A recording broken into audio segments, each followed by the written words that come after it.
காலை வணக்கம் எல்லாருக்குமே. நான் தான் விஜய் கணேஷ்கா. அப்பாவை இவ்வளோ வருஷமாக நீங்கள் எல்லாரும் சப்போர்ட் பண்ணதுக்கு ரொம்ப நன்றி. இந்த படத்தில் ரொம்பவே கஷ்டப்பட்டு நான் வேலை செஞ்சுருக்கேன். ஒவ்வொரு அடியும் நீங்கள் பார்த்த இன்டர்வல் பிளாக்ல நான் சொந்தமாக அடி வாங்கி ரத்தம் ஒன்று பண்ணியிருக்கேன். எல்லாமே நாளைக்கு வந்து அப்பா பேரை காப்பாற்றணுன்ற ஒரே ஒரு ரீசனுக்காக தான். உங்களுக்கு எல்லாருக்குமே தெரியும், கொஞ்சம் ஃபேமிலியில் நிறைய இஷ்யூஸ் இருக்குது.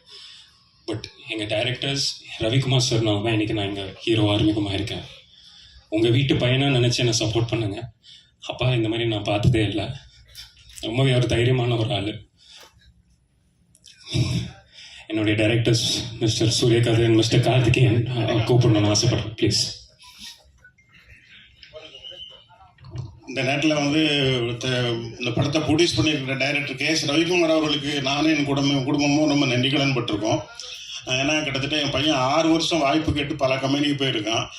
ரவிக்குமார் வந்து ஒரு தடவை நான் ஃபோன் பண்ணி அவருக்கு தெரிஞ்ச ஒரு ப்ரொடியூசர்கிட்ட இந்த மாதிரி நியூ ஃபேஸ் வச்சு அவர் எடுக்கிற மாதிரி இருக்குது, என் பையனுக்கு ஒரு கதை கேட்டு வச்சுருக்கேன், நல்லா இருக்குது, முடிஞ்சால் நீங்கள் ரெக்கார்ட் பண்ணுங்க அப்படின்னு சொன்னேன்.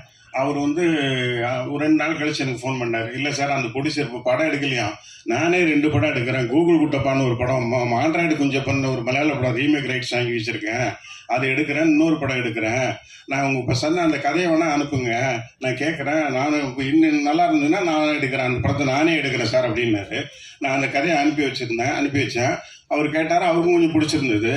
அது பையனை பார்த்துட்டு பையன்கிட்ட ரவிக்குமார்ட்ட சொன்னேன், பையன் ட்ரெயின் ஆகிருக்காங்க, ஃபைட் கற்றுட்ருக்கான், டான்ஸ் கற்றுட்ருக்கான், ஸ்ரீதர் மாஸ்டர்கிட்ட 6-7 வருஷம் டான்ஸ் கற்றுட்ருக்கான், இப்போ கலைராணி மேடம்கிட்ட ஆக்டிங் கற்றுட்ருக்கான், நல்லா நடிப்பாங்க அப்படின்னு சொன்னேன். அவர் அதெல்லாம் ஒன்றுமே பார்க்காம, நான் இன்ட்ரடியூஸ் பண்ணுறேன் சார், இவனை நான் தான் சார் இன்ட்ரடியூஸ் பண்ண போகிறேன், அவனை குழந்தையிலேருந்து பார்த்துருக்கேன், நான் படிக்கிற சார் சொன்னார்.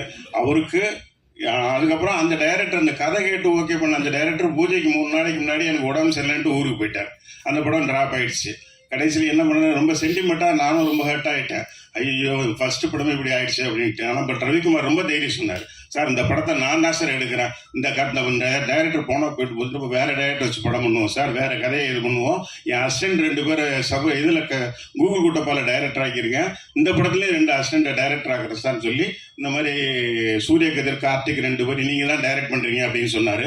அப்புறம் கதை கேட்டோம். இந்த கதை எங்களுக்கு கேட்ட கதையில் இந்த கதை எங்களுக்கு ரொம்ப பிடிச்சிருந்தது. இதில் ஒரு சோசியல் மெசேஜ் இருக்குது, நீங்கள் செகண்ட் ஹாஃப் பாருங்கள், உங்களுக்கு தெரியும். ஸோ இந்த கதை கேட்டு பிடிச்சி ரவிக்குமார் ஓகே சொல்லி நானும் எனக்கும் பிடிச்சி போய் ஓகே பண்ணி, அதுக்கப்புறம் இந்த படம் முடிஞ்ச பிறகு தான் நான் ஃபஸ்ட்டாகவே தான் பார்த்தேன்.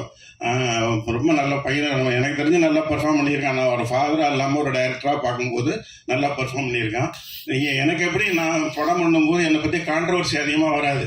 நான் இண்டஸ்ட்ரியில் ஒழுக்கமாக இருந்திருக்கேன், என் பையனும் அதே மாதிரி ஒழுக்கமாக இருந்திருக்கேன். எல்லாரும் ஷூட்டிங் டைமில் ஃபஸ்ட்டு அவன் தான் போவான். எல்லாரும் சொல்லுவாங்க, எர்லி டைமுக்கு கரெக்டாக வந்துடுவான். 7 மணி ஷூட்டிங்னா 6 மணிக்கு மேக்கப்போட ஸ்பாட்டில் இருப்பான். அந்த மாதிரி சின்சியராக இருந்திருக்கான். எல்லாரும் அதை டைரக்டருக்குள்ள எனக்கு டெய்லி ஃபோன் பண்ணி அப்டேட் பண்ணிகிட்டு இருப்பாங்க. இந்த மாதிரி கார்த்திக்லாம் ஃபோன் பண்ணி சொல்லுவார், நல்லா பண்ணுறாரு சார், நல்லா பர்ஃபார்ம் பண்ணுறாரு, இது வேலை ஈஸியாக இருக்குது அப்படின்னு சொல்லுவார். டைரக்டர்களுக்கு என்னுடைய மனமார்ந்த நன்றி, இந்த நல்ல படத்தில் பையனை யூஸ் பண்ணதுக்கு. ப்ரொடியூசர் கேஎஸ் ரவிக்குமார் அவர்களுக்கு என் குடும்ப சார்பாகவும் என் சார்பாகவும் ரொம்ப நன்றி. தைரியமாக அந்த முயற்சியில் இறங்கியிருக்காரு. நீங்களும் சப்போர்ட் பண்ணணும். எப்படி என்ன சப்போர்ட் பண்ணி இவ்வளோ கிட்டத்தட்ட 34 டைரக்டர் ஆகி 34 வருஷம் ஆச்சு. என்னுடைய பழைய நண்பர்கள்லாம் பல பேரை இன்றைக்கி சந்தித்தேன், பத்திரிகை நண்பர்களை.